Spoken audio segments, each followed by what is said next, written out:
ترجمان تحریک انصاف فواد چودھری نے مودی حکومت سے مقبوضہ کشمیر کی پہلے والی آئینی حیثیت بحال کرنے کا مطالبہ کر دیا۔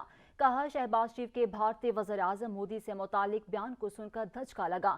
بھارت سے مذاکرات کی بھیک مانگنا پاکستان کی پالیسی میں شامل نہیں۔ وزیر اعظم پاکستان کو کشمیر بیچنے کی اجازت نہیں دی جا سکتی۔ مودی حکومت مقبوضہ کشمیر کی پہلے والی آئینی حیثیت کو بحال کرے۔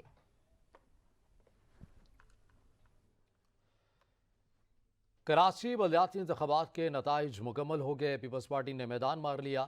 جماعت اسلامی دوسرے اور تحریک انصاف تیسرے نمبر پر رہی۔